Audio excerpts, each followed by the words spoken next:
Good morning everyone, कैसे हैं आप सब। Welcome back wifi study with Nandini, जहां पर हम डिस्कस करेंगे 7/4/2023 के करंट अफेयर को। और सबसे पहले हम बात करते हैं अपने डेली के मॉर्निंग थॉट के बारे में। तो आज हम महात्मा गांधी की बात को और उनकी विचारधारा को लेकर आए हैं। आइए देखते हैं क्या है हमारे पास। जब तक विनम्रता और सीखने की इच्छा न हो तब तक कोई ज्ञान अर्जित नहीं किया जा सकता। ये कथन है हमारे महात्मा गांधी जी का, हमारे राष्ट्रपिता का। यानी अगर आपके अंदर पोलाइटनेस है और सीखने की इच्छा है तभी आप ज्ञान अर्जित कर सकते हैं, नहीं तो आप ज्ञान अर्जित नहीं कर सकते हैं। इसी विचारधारा के साथ हम स्टार्ट करेंगे आज की अपनी क्लास को। सबसे पहले हम बात कर रहे हैं विश्व स्वास्थ्य दिवस यानी वर्ल्ड हेल्थ डे के बारे में, जो 7 अप्रैल को हर साल मनाया जाता है। क्योंकि इसी दिन हमारा जो WHO है यानी वर्ल्ड हेल्थ ऑर्गेनाइजेशन है, उसका फाउंडेशन डे भी सेलिब्रेट किया जाता है। उसका स्थापना दिवस होता है 7 अप्रैल को। तो इसी उपलक्ष्य में विश्व स्वास्थ्य दिवस मनाया जाता है हर साल 7 अप्रैल को। और इस बार 2023 की थीम क्या है?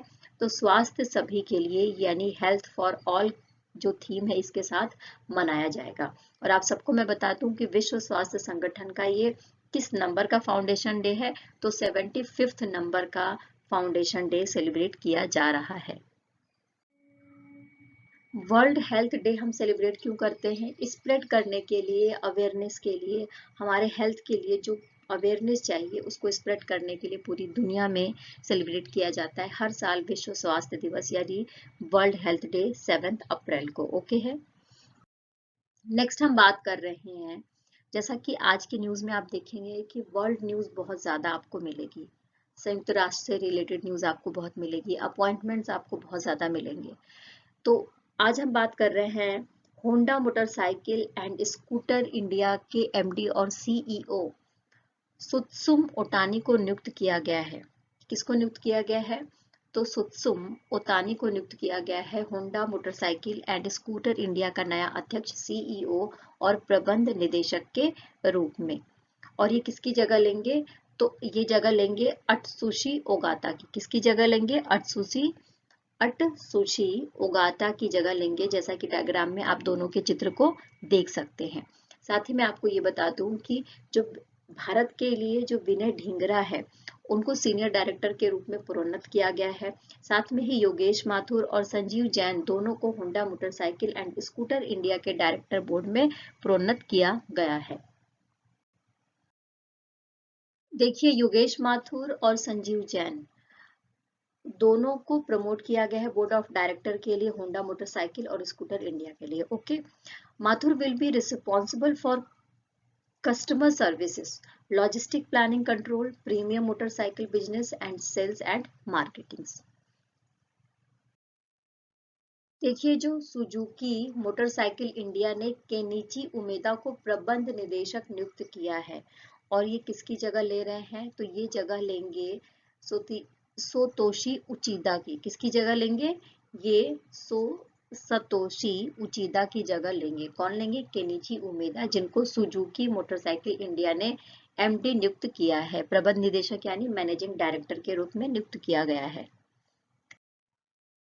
ब्रिटिश हिंदू हैं जिनका नाम है मुरुगेश्वरन सबी सुब्रमण्यम। इनको ब्रिटेन के रॉयल एयरफोर्स के वारंट अधिकारी के रूप में नियुक्त किया गया है, जो हवाई युद्ध और अंतरिक्ष बल का काम करते हैं। और ये किसकी जगह लेंगे? तो ये रिप्लेस करेंगे जैक अल्पर्ट को। 2027 तक UEFA अध्यक्ष के रूप में अलेक्जेंडर सेफरिन को चुना गया है, वो भी निर्विरोध। लिस्बन में यूरोपीय फुटबॉल की जो कांग्रेस है उसका एक सम्मेलन हुआ था, उसमें इनका नाम सेलेक्ट किया गया है। और साथ ही आपको बता दूं कि 2016 में 7वें अध्यक्ष के रूप में इनको चुना गया था। और अब इनको 8वीं बार के लिए 2027 तक के लिए फिर से 4 साल के कार्यकाल के लिए चुना गया है, जो स्लोवेनियाई यानी स्लोवेनिया के रहने वाले हैं।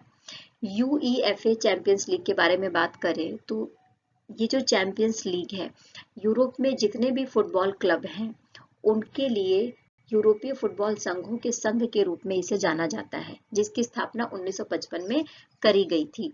और साथ में ही इसको हम यूरोपियन चैंपियंस क्लब या फिर यूरोपीय कप के रूप में भी जानते हैं। The UEFA Champions League is an annual club football competition organized by the Union of European Football Association. Okay है। नेक्स्ट हम बात करेंगे अंपायरिंग करने के लिए पहली महिला अंपायर किम कॉटन बन गई हैं, यानी अंपायरिंग करने वाली T20 में जो पहली महिला अंपायर बनी है वो कौन बनी है, तो किम कॉटन बन गई है। किम कॉटन ने 5 अप्रैल को पहली बार दुनेडिन में श्रीलंका और न्यूजीलैंड के बीच में जो जो T20 खेला गया था उसमें इन्होंने अंपायरिंग करी है और अंतर्राष्ट्रीय मैच में फील्ड अंपायर के रूप में काम करने वाली पहली महिला बन गई है कौन, किम कॉटन। और साथ में मैं आपको ये भी बता दूं कि इसके पहले भी इन्होंने महिला T20 के 54 मैचों में और 24 महिला ODI में भी फील्ड अंपायर और टीवी अंपायर के रूप में काम किया है। इसके पहले क्लेयर पोलोसक का नाम आता है जिन्होंने जनवरी 2021 में भारत और ऑस्ट्रेलिया के बीच में जो बॉर्डर गवास्कर ट्रॉफी हुआ था उसके जो तीसरा टेस्ट मैच था उसमें चौथे अंपायर के रूप में भाग लिया था। भारत की तरफ से अगर बात करें तो भारत में जो रणजी ट्रॉफी होती है उसमें महिला अंपायर के रूप में वृंदा राठी, एन जननी और वी गायत्री के नाम आते हैं क्योंकि इतिहास में पहली बार टूर्नामेंट में ऑन फील्ड अंपायरिंग के रूप में इन महिलाओं ने अपना योगदान दिया था। Kim Cotton has become the first female umpire to officiate. Okay है। देखिए जो यूक्रेन के राष्ट्रपति हैं जिनका नाम है वोलोडिमीर जेलेंस्की, उनको पोलैंड का सबसे शीर्ष पुरस्कार प्रदान किया गया है। कहाँ का, पोलैंड का। और पोलैंड का जो शीर्ष पुरस्कार है या जो उच्च सम्मान है उसका नाम क्या है, तो सफेद ईगल ऑर्डर है ना। और इसको किसने प्रदान किया है, तो पोलैंड के राष्ट्रपति अंद्रेज डूडा के द्वारा वार्सा में प्रदान किया गया है यूक्रेन के राष्ट्रपति वोलोडिमीर जेलेंस्की को। और इनका जो नाम है हम सब अच्छे से जानते हैं क्योंकि जब से रसिया और यूक्रेन के बीच में युद्ध छिड़ा है तब से काफी ज्यादा फेमस हो गए हैं और इनको हर व्यक्ति जानने लगा है। साथ में ही दोनों नेताओं के बीच में राष्ट्रपति भवन में काफी ज्यादा बात हुई और एक दूसरे के सहयोग के लिए, एक दूसरे के रक्षा संबंधों को मजबूत करने के लिए, मानवाधिकारों की रक्षा में योगदान देने के लिए इन सब विषयों पर बात हुई थी दोनों देशों के बीच में।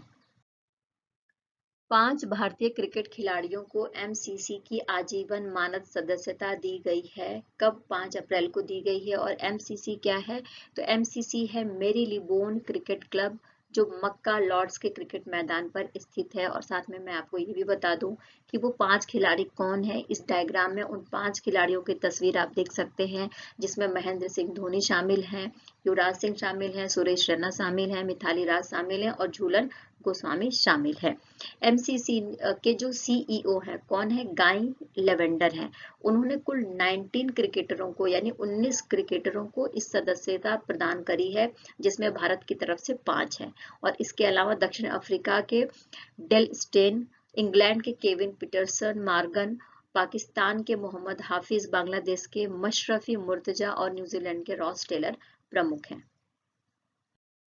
नेक्स्ट हम बात कर रहे हैं, जैसा कि बात करा हमने कि 5 Indian cricketers have been given harmony life membership of MCC यानी मैरिलोबोन क्रिकेट क्लब के लिए। ओके। नेक्स्ट हम बात कर रहे हैं गैंगवोन 2024 ओलंपिक के बारे में जो 19 जनवरी से लेकर 1 फरवरी के बीच में दक्षिण कोरिया में खेला जाएगा। और इसके लिए ही जो मेडल है उसकी एक प्रतियोगिता आयोजित करी गई थी अंतर्राष्ट्रीय ओलंपिक समिति के द्वारा। ये प्रतियोगिता 6 सप्ताह तक चली थी जिसमें 3000 से अधिक प्रस्तुतियां दी गई थी यानी एंट्रीज आई थी, जिसमें अकीरा उकाई का निर्माण जिसका नाम है अ स्पार्कलिंग फ्यूचर चुना गया है। यानी ब्राजीली कलाकार हैं जिनका नाम है दांते अकीरा उआई। उन्होंने विंटर यूथ ओलंपिक गैंगवोन 2024 में आयोजित मेडल डिजाइन प्रतियोगिता को जीत लिया है। और जो दांते अकीरा हैं वो वास्तुकार साओ पाउलो के जीवन से और उनके काम से बहुत ज्यादा प्रभावित है। और ये प्रतियोगिता जीती है किसने, ब्राजीली कलाकार दांते अकीरा ने, जो गैंगवॉन 2024 के लिए मेडल प्रतियोगिता के रूप में आयोजित की गई थी। गैंगवॉन 2024 के बारे में बात करें तो विंटर योग का चौथा संस्करण होगा। यह एशिया में पहली बार होगा और साथ में ही इसके 3 संस्करण पहले ही हो चुके हैं। इंसब्रुक में 2012 में हुआ था, 2016 वाला लिलहैमर में हुआ था और 2020 वाला जो है लॉज़ेन में हुआ था और 2024 वाला कहाँ पर होगा तो दक्षिण कोरिया में आयोजित किया जाएगा। The opening ceremony will take place on 19 January 2024 and the closing ceremony is on 1st Feb 2024. Okay है। अब हम बात कर रहे हैं एक भारतीय अमेरिकी चिकित्सक और प्रोफेसर जिनका नाम है डॉक्टर नित्या अब्राहम। उनको अमेरिकन यूरोलॉजिकल एसोसिएशन की तरफ से young urologist of the year award प्रदान किया गया है। न्यूयॉर्क क्षेत्र से इनको चुना गया है और साथ में ही जो डॉक्टर अब्राहम है वो Albert Einstein college of medicine की प्रोफेसर है और मोंटेफियोर यूरोलॉजी रेजिडेंसी प्रोग्राम की कार्यकारी निदेशक भी हैं। अगर young urologist of the year award के बारे में बात करें तो 2012 और 13 में यंग यूरोलॉजिस्टिक कमेटी के अध्यक्ष डॉक्टर माइकल सी ओस्ट के द्वारा इस अवार्ड की स्थापना की गई थी। स्पेशली अमेरिका में यूरोलॉजिकल जो क्षेत्र है उसमें काम करने वाले युवाओं को, चिकित्सकों को प्रदान करने के लिए इस अवार्ड की स्थापना करी गई थी। Doctor Nitya Abraham has been given the young urologist award. Bharat विरोधी एजेंडे के लिए भारत ने OIC की आलोचना करी है। 4 अप्रैल को करा गया। भारत ने इस्लामिक सहयोग संगठन यानी OIC यानी ऑर्गेनाइजेशन ऑफ इस्लामिक कॉरपोरेशन की सांप्रदायिक मानसिकता के लिए और भारत विरोधी एजेंडे के लिए आलोचना करी गई है। अब हम बात करें मुकेश अंबानी के बारे में, जिनको Mukesh Ambani is the world richest sports owner as of 10th मार्च 2023 यानी दुनिया के सबसे अमीर स्पोर्ट्स ऑनर के रूप में 10 मार्च तक 2023 तक के लिए चुना गया है। किसको? मुकेश अंबानी को, फोर्ब्स पत्रिका के द्वारा। और इनकी जो नेट वर्थ है वो बताई गई है $83.4 बिलियन। और सेकंड नंबर पे कौन है तो लॉस एंजल्स क्लिपर्स के मालिक हैं स्टीव वॉल्मर, जिनकी नेट वर्थ कितनी है तो $80.7 बिलियन। फाइनेंशियल ईयर 2022-23 के लिए जो GI टैग है, सबसे ज्यादा जो उत्पाद प्रदान किए गए हैं वो केरल राज्य के उत्पादों को GI टैग प्रदान किए गए हैं। कल भी हमने बात करी थी भौगोलिक टैग के बारे में या भौगोलिक संकेत या GI टैग के बारे में। ये स्पेशली किसी राज्य के किसी स्पेशल उत्पाद को राष्ट्रीय और अंतर्राष्ट्रीय स्तर पर ले जाने के लिए प्रदान किया जाता है। तो जो फाइनेंशियल ईयर 22-23 में देखा गया कि केरल राज्य से सबसे अधिक उत्पादों को GI टैग मिला है। केरल के वो उत्पाद कौन से हैं तो देख लेते हैं। बीन्स है जिसका नाम है अट्टापट्टी अटू कोम्बू अवारा। इसके लाल चना है जिसका नाम है अट्टापट्टी थुआरा। तिल है जिसका नाम है ओनाटू करा एलू। और लहसुन है जिसका नाम है कंथुलूर वट्टावदा वेलुथुली। और साथ में स्नैप तरबूज है जिसका नाम है कोडुंगलूर पुट्टू वेलारी। इन उत्पादों को GI टैग यानी भौगोलिक संकेत प्रदान किया गया है। 6 उत्पाद हैं केरल की तरफ से, ठीक है। और साथ में बिहार का मिथिला मखाना जिसको स्थानीय भाषा में जलीय लोमड़ी अखरोट कहते हैं और महाराष्ट्र का अलीबाग सफेद प्याज को भी चयनित किया गया है। तेलंगाना से तंदूर रेड ग्राम मटर को चयन किया गया है और लद्दाख से लद्दाख रक्त से कारपो खुबानी और असम से गोमासा हस्तशिल्प को GI टैग मान्यता के लिए चुना गया है। और हम देख रहे हैं कि भारत में केरल राज्य की तरफ से 6 उत्पादों को GI टैग प्रदान किया गया है सेशन 2022 और 23 के लिए। Kerala tops in GI tag for unique local product in financial year 2022 and 23।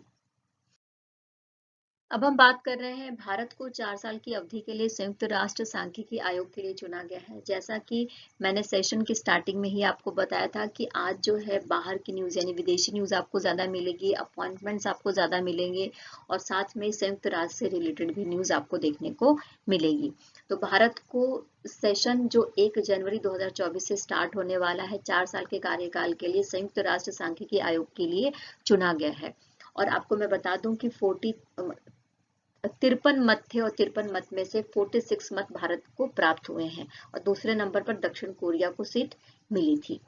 अच्छा, भारत को जो ये संयुक्त राष्ट्र के आर्थिक और सामाजिक परिषद के द्वारा संयुक्त राष्ट्र सांख्यिकी आयोग, नारकोटिक ड्रग पर आयोग और HIV एड्स पर संयुक्त राष्ट्र कार्यक्रम के तहत बोर्ड के सदस्य के रूप में चुना गया है। मतलब ये जो आयोग है वो स्पेशली जिस विषय पर काम करेगा वो नारकोटिक ड्रग्स पर और HIV एड्स के ऊपर काम करेगा।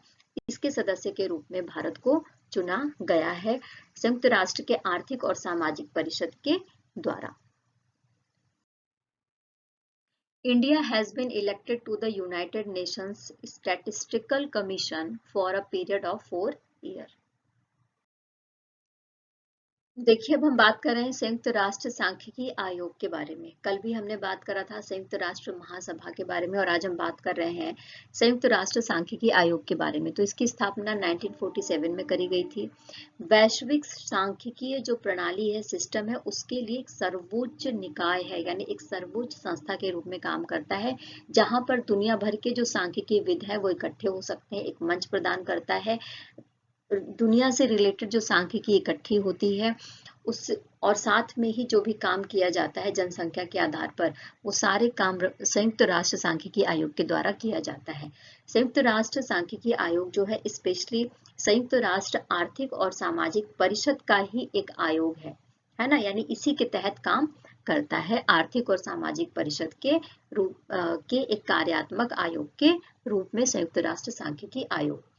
नारकोटिक ड्रग्स पर संयुक्त राष्ट्र आयोग, इसकी स्थापना 1946 में आर्थिक और सामाजिक परिषद के संकल्प 9 के द्वारा स्थापित किया गया था। यानी कि ये भी एक आयोग है जो संयुक्त राष्ट्र सांख्यिकी आयोग के अंतर्गत काम करता है, जिसका नाम है नारकोटिक ड्रग्स पर संयुक्त राष्ट्र आयोग। और इसकी स्थापना कब करी गई थी? तो 1946 में करी गई थी। आर्थिक और सामाजिक परिषद का जो संकल्प 9 था उसके तहत। स्पेशली ये अंतर्राष्ट्रीय दवा नियंत्रण संधियों के आवेदन की निगरानी करता है और साथ में ही जो संयुक्त राष्ट्र का आर्थिक और सामाजिक परिषद है उसके कामों में योगदान प्रदान करने का काम करता है। यानी हम इसको इस तरीके से समझ सकते हैं कि संयुक्त राष्ट्र का एक अंग है संयुक्त राष्ट्र आर्थिक और सामाजिक परिषद, उसके भीतर एक आयोग रखा गया है संयुक्त राष्ट्र सांख्यिकी आयोग, और संयुक्त राष्ट्र सांख्यिकी आयोग के तहत ही नारकोटिक्स ड्रग्स पर संयुक्त राष्ट्र आयोग की स्थापना करी गई थी। नेक्स्ट हम बात कर रहे हैं वैश्विक व्यापार संगठन के बारे में। तो वैश्विक व्यापार संगठन ने बोला है कि 2023 में जो वैश्विक व्यापार है, यानी जो वर्ल्ड ट्रेड ऑर्गेनाइजेशन ये कह रहा है कि जो ग्लोबल ट्रेड ग्रोथ है वो 2023 में 1.7 तक रह सकती है ना। 1.7 तक रहने की उम्मीद बताई गई है वर्ल्ड ट्रेड ऑर्गेनाइजेशन यानी WTO के द्वारा 5 अप्रैल को। पहले इन्होंने 1% का अनुमान लगाया था, फिर इसको बढ़ाकर कितना कर दिया था? 1.7% कर दिया था। और साथ ही ये बोला है कि 2024 के लिए जो व्यापार की वृद्धि है, यानी जो ट्रेड में ग्रोथ आएगा वो कितना आ सकता है? तो 3.2% रहने की उम्मीद बताई गई है। अच्छा, इसके लिए ये भी बोला गया है कि जो ट्रेड है उसको प्रभावित करने वाले कारक कौन से हैं? तो ये बताया गया है कि यूक्रेन में जो युद्ध हुआ था उसकी वजह से, टाइट मॉनेटरी पॉलिसी है, साथ में हाई इन्फ्लेशन भी हो रहा है, और जो बाजार है वो क्या है? अनिश्चित है। तो इस अनिश्चितता की वजह से ही हमें ये जो ग्रोथ है इसमें कमी देखने को मिल सकती है। इस सेशन में इतना ही। कल फिर से मुलाकात होगी 8 अप्रैल के करंट अफेयर के साथ में इसी प्लेटफॉर्म पर वाईफाई स्टडी विद नंदिनी में। जैसा कि आप सबको पता है कि जो भी हम मटेरियल पढ़ाते हैं उसको टेलीग्राम के लिंक पर शेयर कर दिया जाता है, तो वहां पर जाकर आप इंग्लिश और हिंदी बोथ लैंग्वेजेस में पढ़ सकते हैं, देख सकते हैं। साथ में ही फेसबुक पर भी शेयर किया जाता है, तो वहां पर भी जाकर आप देख सकते हैं।